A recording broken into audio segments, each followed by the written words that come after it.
Este es el segundo video de la unidad 9 que comprende los temas de metales alcalinos y alcalino-térreos. En este video vamos a hablar sobre los metales alcalino-térreos. Los metales alcalino-térreos son los del grupo 2, su configuración electrónica externa es Ns2 y tienen 2 electrones de valencia. Los elementos del grupo son metálicos y son el berilio, magnesio, calcio, estroncio, bario y radio. Y los iones que se generan a partir de estos metales son los iones +2. De la misma manera que mencionamos anteriormente para el grupo 1, ¿sí? En el caso del litio, donde presenta ciertas anomalías con respecto al comportamiento del resto de los elementos del grupo, sus compuestos son diferentes. En el berilio ocurre lo mismo, pero de manera más drástica, ¿sí? Y lo que hace que el berilio sea diferente, tenga propiedades diferentes y los compuestos relacionados con el berilio también sean diferentes a los del resto del grupo, tienen que ver con su pequeño radio iónico, ¿sí? Es 27 picómetros. Para los compuestos del grupo 2, derivados de los metales del grupo 2, bueno, se conocen una gran diversidad de compuestos binarios que se pueden describir con el modelo iónico, salvo los compuestos del berilio, donde se trata de compuestos del tipo covalentes. Algunas de las propiedades del berilio y de los compuestos del berilio se asocian o son similares a las que observamos para el aluminio. Recordemos que hablamos de propiedades diagonales cuando vimos el grupo del aluminio, el grupo del boro, la familia del boro, que las vamos a recordar nuevamente en este video. En esta tabla vemos algunas de las propiedades del grupo. La tendencia en relación al radio metálico y al radio iónico sigue la tendencia esperada, ¿sí? De aumentar a medida que bajamos en el grupo, lo mismo con el radio iónico. Recordemos que el radio metálico lo definíamos como la distancia que hay entre los dos átomos dividido 2 en la red correspondiente. La energía de ionización, fíjense que disminuye a medida que bajamos en el grupo y tiene que ver con el aumento del tamaño y una disminución de la carga nuclear efectiva. El potencial de reducción, a diferencia de lo que vimos para el grupo 1, sí se observa una tendencia, sí observamos que a medida que bajamos en el grupo, este potencial es, digamos, mayor en módulo, ¿sí? Pero más negativo, o sea, y lo podemos relacionar con una mayor reactividad a medida que disminuimos en el grupo. En el caso de la densidad, no encontramos los valores tan pequeños como observamos para los metales del grupo 1 y tienen que ver con un empaquetamiento diferente. En este caso sí hablamos de empaquetamiento compacto en la mayoría de los metales, de los elementos del grupo, y además con un tamaño menor comparativamente con los elementos del grupo 1. También encontramos unas temperaturas de fusión muchísimo más elevadas que las que observamos para el grupo 1. Nuevamente las propiedades físicas, las características de los metales del grupo 2 son muy diferentes a las del grupo 1. En el grupo 1 nos encontramos con metales blandos y acá nos encontramos con metales duros. Las propiedades, nuevamente, como también ocurría para el grupo 1, pueden ser explicadas o están controladas por la relación carga-radio, y nuevamente cabe mencionar el radio el radio pequeño del berilio, que hace que no siga la tendencia esperada con respecto al resto de los elementos del grupo. Entonces, resumiendo, esta mayor dureza mecánica y los puntos de fusión más altos del grupo 2 en comparación con los elementos del grupo 1, indica una mayor fuerza, ¿sí? O sea, una mayor fuerza de la unión metálica, ¿sí? Y eso tiene que ver con el tipo de empaquetamiento, ¿sí? que se describe para los metales del grupo 2 y la contribución de un aumento del número de electrones en comparación con los del grupo 1. El menor radio en comparación al grupo 1, eso también se vincula con una mayor energía de ionización y una mayor densidad. La mayor densidad también se vincula, bueno, con su peso, con su menor tamaño y con el tipo de empaquetamiento que se describe. Y los potenciales de reducción, al igual que el grupo 1, son muy negativos, pero sí se observa una tendencia que se puede vincular con la reactividad que aumenta al bajar en el grupo, ¿sí?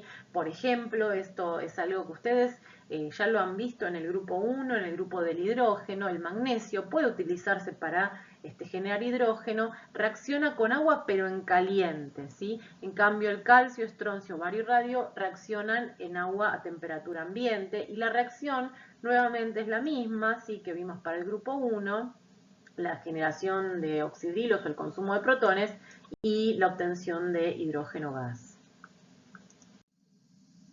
Las anomalías del berilio, ¿sí? Este ion altamente polarizante, da lugar a compuestos covalentes, tiene una energía de hidratación mucho más alta, ¿sí? Fíjense los valores que se describen acá en la tabla, y es un ácido de Lewis muy fuerte. Un poquito sobre la ocurrencia y la abundancia, la obtención de los metales más importantes del grupo. Son todos metálicos y como tales tienen esta característica de la observación de un brillo, un color grisáceo plateado. En cuanto a la fuente, el berilio, hay una serie de minerales que se llaman berilo, ¿sí? Y la variedad verde es lo que se conoce como la esmeralda. Fíjense que son silicatos de aluminio y berilio. Como ya hemos visto y ya hemos repetido bastante a esta altura, los minerales se trata de compuestos mixtos y de materiales de sistemas mixtos, compuestos por distintos elementos y distintos átomos. En el caso de el magnesio, este mineral también es fuente tanto de calcio como de magnesio, ¿sí? Pero en el caso del calcio, el mineral más común es la calcita, ¿sí? Que es el carbonato de calcio, pero también el calcio se encuentra presente en distintas rocas, como puede ser el mármol o la piedra caliza. En cuanto a la obtención, también guarda similitudes con lo que con lo que ya hemos visto para los metales del grupo 1. Se pueden obtener, por ejemplo, como en el caso del berilio, a partir de electrólisis de cloruro de berilio fundido, ¿sí? Acá está la reacción de obtención de cloruro de berilio, que es a partir del óxido de berilio, ¿sí? Luego se hace la electrólisis de cloruro de berilio fundido. Seguramente es necesario también tener presente algún fundente para tener un gasto energético menor. En el caso del magnesio, ¿sí? Es muy usado, es el de mayor uso y el de producción industrial a gran escala en comparación con los otros metales del grupo. El método, sí hay más de un método que se utiliza con frecuencia, y es la reducción del óxido a altas temperaturas con silicio o con carbón, ¿sí? O sea, es un método que ustedes ya conocen, ¿sí? Y a partir de ahí se puede obtener el magnesio, o sea, tanto en la utilización de silicio como de carbono, de carbón se obtiene el magnesio como producto. El magnesio es el tercer metal más usado luego del hierro y del aluminio, y está vinculado con la obtención, la producción de aleaciones conjuntamente con otros metales, ¿sí? Son los metales, los metales del grupo 2, son muy utilizados por su dureza, ¿sí? No necesariamente se utilizan solos, sino se utilizan en aleaciones, y también su bajo peso en relación a otros metales que también presentan dureza, son más livianos. En el caso del berilio, su dureza, su bajo peso, ¿sí? Y su rigidez hace que sean muy utilizados como ventanas para equipamiento y técnicas que están vinculadas a rayos X, a fuentes de rayos X, y tienen múltiples aplicaciones industriales en la medicina, también por sus características se utiliza en la construcción, aeroespacial y también aleaciones como les mencionaba. En el caso del calcio, la obtención es a partir de se obtiene, se utiliza como sal de partida el cloruro de calcio, que es un subproducto del proceso Solvay, ¿sí? Algo que ustedes ya vieron, ¿sí? La electrólisis genera cloro como producto y calcio como el producto de interés. Y se utiliza como agente, o sea, tiene aplicaciones en síntesis, o sea, es como agente reductor para extracción de otros metales. Y también su aplicación es muy amplia en la industria alimenticia, farmacéutica, porque es un componente muy importante para distintas funciones biológicas. Y el calcio también se utiliza mucho para la construcción. Vamos a ver un poco sobre las estructuras cristalinas de los metales del grupo 2. Algo ya les anticipé. Esta imagen ya la vimos en el video anterior cuando hablamos de las estructuras del grupo 1. Fíjense cómo en el grupo 1, ¿sí? El empaquetamiento era un empaquetamiento no compacto, ¿sí? Cúbico centrado en el cuerpo, que es este que está acá, ¿sí? O sea, recordemos que tenemos la red cúbica, el sistema cúbico y un átomo en cada uno de los vértices y otro en el centro de la celda unidad. En el caso de los metales del grupo 2, el empaquetamiento es hexagonal y es compacto, a diferencia de el cúbico centrado en el cuerpo, que es el del grupo 1. En el caso del grupo 2, la mayoría se observa, cristalizan en un empaquetamiento hexagonal compacto, salvo los más pesados que también presentan empaquetamiento cúbico centrado en el cuerpo. El tipo de empaquetamiento sumado a los radios grandes y livianos hace que sean, digamos, más densos y más compactos que los elementos del grupo 1. Bueno, también le ofrece ciertas ventajas el ser más livianos comparativamente con otros metales de durezas comparables, pero que son más pesados. La unión metálica es corta, ¿sí? Acá tenemos, por ejemplo, la distancia entre sodio-sodio para la red cúbica centrada en el cuerpo, que es 423 picometros, y para magnesio-magnesio, si bien no es el mismo empaquetamiento, es de 320 picometros y es mucho más corta, y para dos elementos de grupo 1 y grupo 2 que tienen el mismo empaquetamiento, ¿sí? Cesio está y bario, también es mucho menor en el caso del bario, la distancia bario-bario, ¿sí? ¿Cómo podemos visualizar o cómo se describe el empaquetamiento hexagonal compacto? Sí, recordemos que los empaquetamientos compactos podemos verlo en función a empaquetamientos de esferas rígidas, ¿sí? Nosotros podemos describir a la ubicación, ¿sí? De un plano de esferas que lo llamamos A, ¿sí? Que está acá en verde un poquito más brillante. La segunda capa que se empaqueta de esferas, que la denominamos B, que está con un verde más apagado, cada esfera se va a ubicar en los huecos que van a quedar entre las esferas del primer plano. Y el plano por sobre el segundo plano, o sea, sería el tercer plano, nuevamente lo denominamos A porque tiene la misma ubicación que el primer plano que describimos. Esa es la manera de describir, o lo que se observa cuando se empaqueta, si un empaquetamiento descrito de esta manera es el empaquetamiento hexagonal compacto. A diferencia de este empaquetamiento, tenemos el cúbico centrado en el cuerpo, que es el que ya conocemos porque es el que describimos para los metales del grupo 1. ¿Sí? Esta es la estructura del magnesio, esta que está acá, y esta es la del bario. Fíjense que es similar a la que ya le mostramos para el sodio. Vamos a pasar a ver algunos de los compuestos más importantes de los iones del grupo 2. ¿Sí?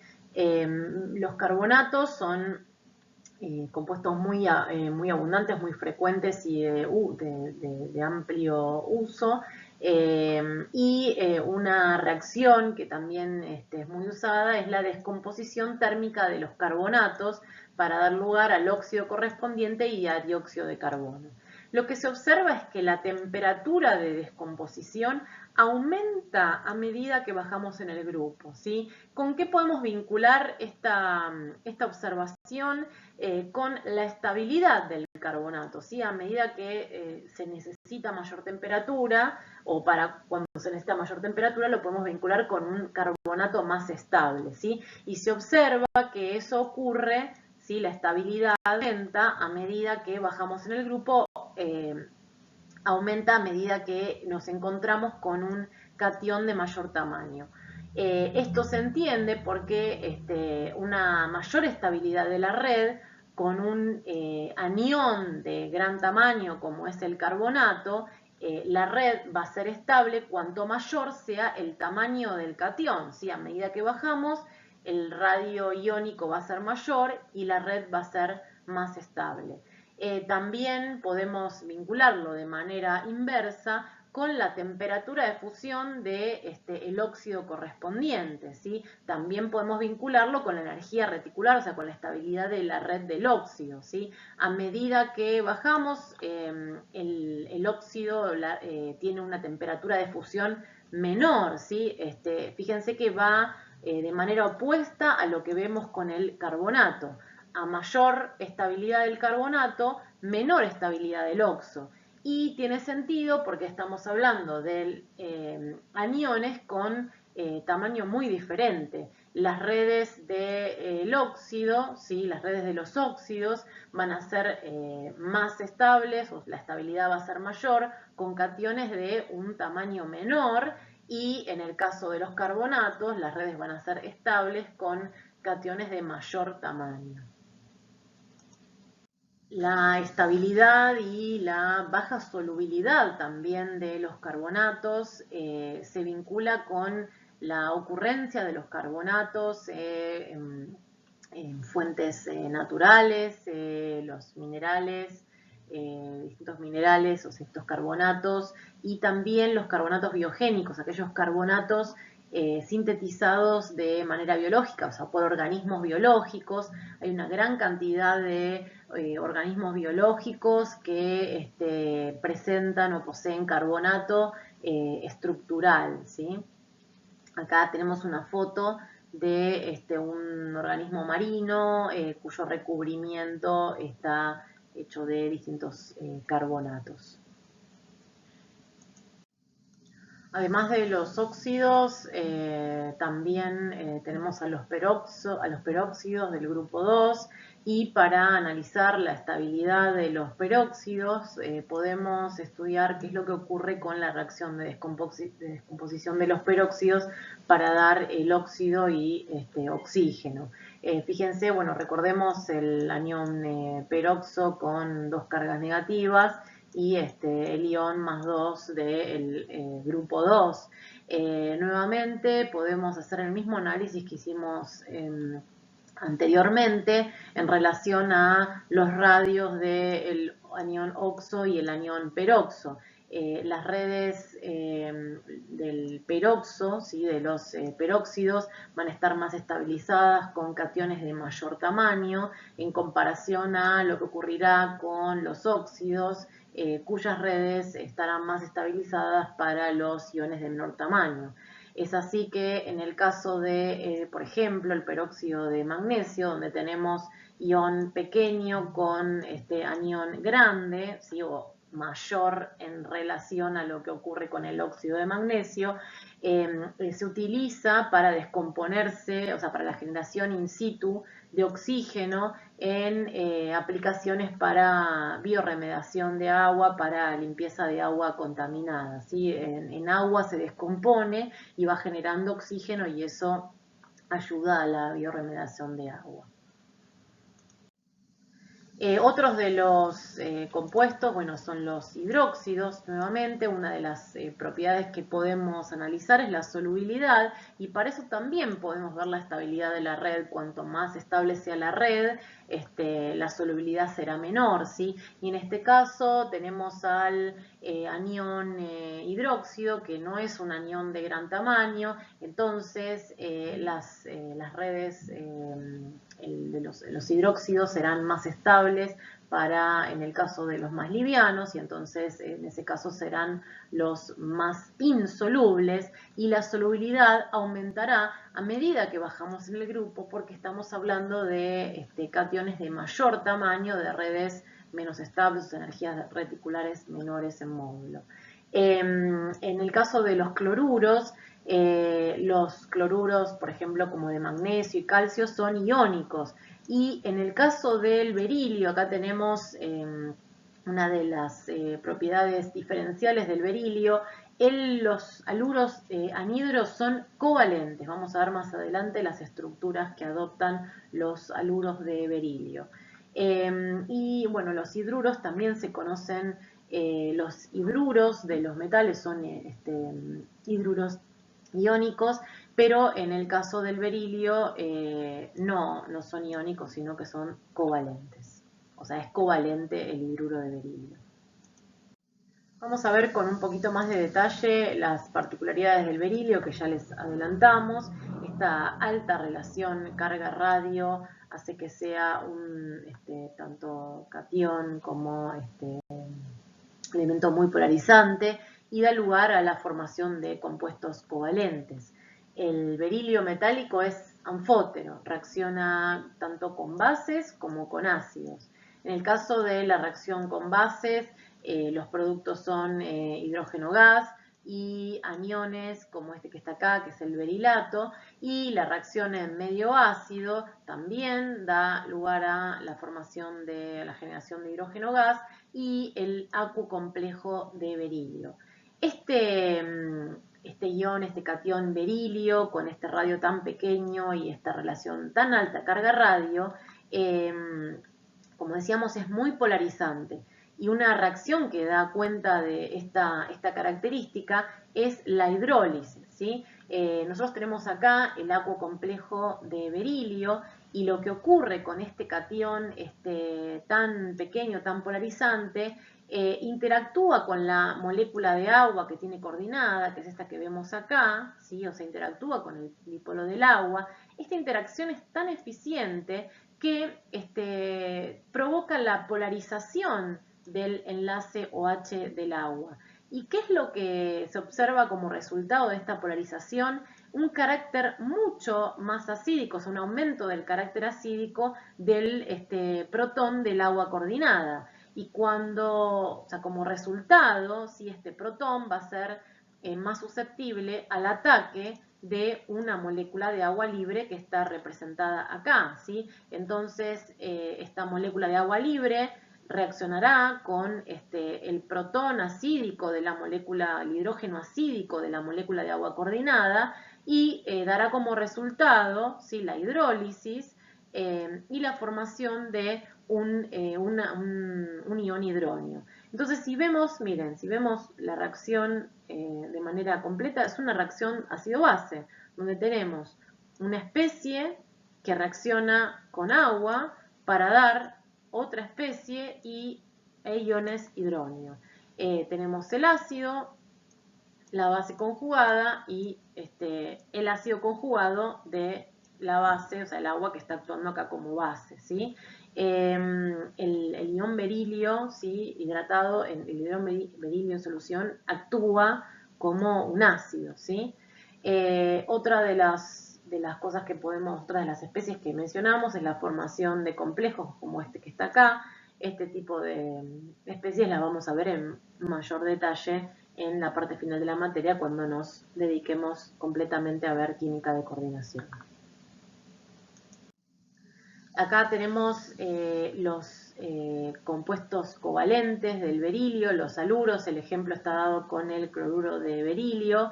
La geometría, o sea, es un compuesto del tipo polimérico en una dimensión. Y fíjense, bueno, la geometría que adopta son estos cloro puente de manera alternada, ¿sí? La ubicación es de manera alternada. Si acá lo vemos en 3 dimensiones, como esto estaría en el plano de la pantalla y estos cloros que están acá estarían en el plano perpendicular a la pantalla, ¿sí? En fase gaseosa, dependiendo de la temperatura, vamos a poder observar el dímero o el monómero cloruro de berilio, depende de la, digamos, este equilibrio depende de la temperatura.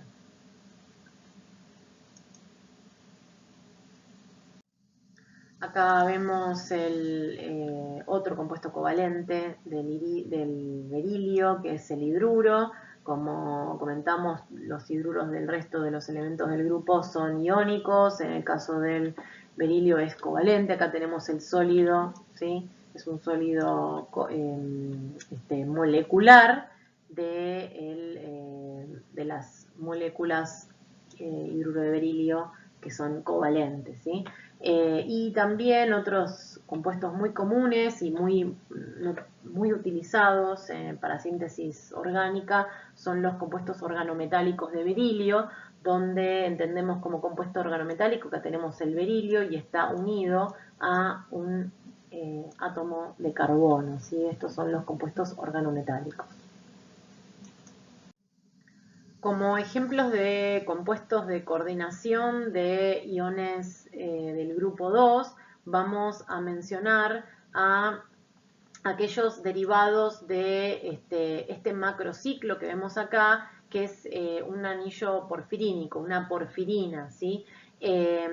La clorofila, que es una especie fundamental para la fotosíntesis, ¿sí? Está presente en sistemas biológicos, tiene la estructura es esta que está acá, ¿sí? Y fíjense que tenemos el macrociclo, el anillo, ¿sí? La porfirina, y un ion magnesio coordinado a los nitrógenos del anillo.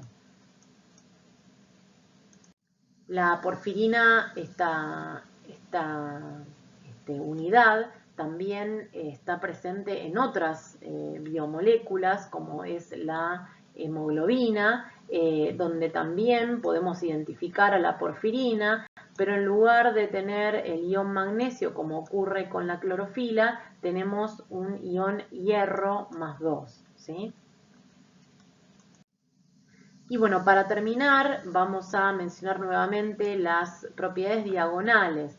Recordemos que, bueno, muchas de las propiedades se pueden observar, o sea, las tendencias periódicas en el grupo, pero para determinados elementos se observa una similitud en relación al elemento diagonal, ¿sí? Ya habíamos mencionado la similitud entre el litio y el magnesio, ¿sí? Las propiedades diagonales del litio y el magnesio. Y dónde se origina esta similitud en cuanto a las propiedades del elemento, las propiedades de los compuestos asociados con el tamaño, ¿sí? Y la electronegatividad y otras propiedades como la energía de ionización, la energía, el delta H de hidratación. Lo que vemos es que el litio y el magnesio reaccionan con nitrógeno para dar los nitruros correspondientes. Nosotros no lo presentamos en este video, pero sí lo van a ver en la clase de problemas. Y esta reacción no ocurre con el resto de los elementos de sus correspondientes grupos.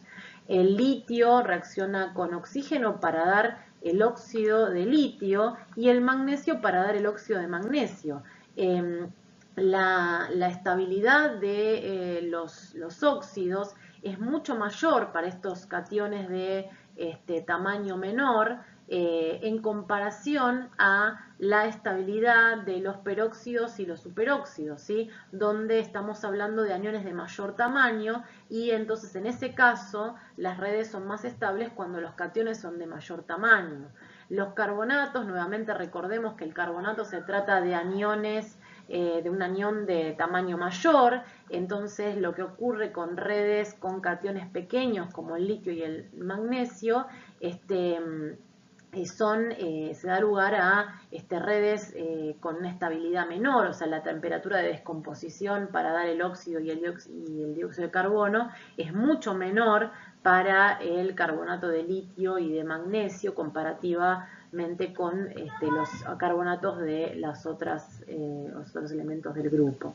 En el caso de, bueno, tanto el litio como el magnesio se hidratan en solución de manera mucho más eficiente que el resto de los iones de los elementos de, de sus grupos, y tiene que ver con esta alta relación carga-radio y la polarización de las moléculas de agua de manera muy eficiente. ¿Qué pasa con otros compuestos como los fluoruros? ¿Sí? Recordemos que el flúor es un anión de tamaño muy pequeño y entonces las redes con cationes pequeños comparativamente con el resto de los elementos del grupo, va a ser mucho mayor que para los fluoruros de los otros elementos del grupo. Y entonces la solubilidad en agua, por ejemplo, va a ser menor que para el resto de los elementos del grupo. También se observa la similitud entre el berilio y el aluminio. Se identifica como propiedades diagonales para estos dos elementos. Tanto el berilio más 2 como el aluminio más 3, estos cationes con una alta relación carga-radio, dan a lugar la reacción de hidrólisis, ¿sí? Cada uno de ellos interactúa de manera muy eficiente con una molécula de agua, polarizando el enlace OH del agua, aumentando la acidez de este protón y haciéndolo mucho más susceptible para ser atacado por una molécula de agua libre, ¿sí? La reacción que experimentan estos iones en agua es la reacción de hidrólisis y se observa una disminución marcada del pH de las mismas. El berilio y el aluminio metálicos reaccionan en base, o sea, con base, generando hidrógeno, a diferencia de otros elementos del grupo. Y sus hidróxidos son anfóteros. ¿Sí? Ya hemos visto de manera muy detallada la reacción, estas reacciones también cuando vimos el aluminio. Finalmente, recordar que todos estos temas los pueden ver en los dos libros que recomendamos para la materia.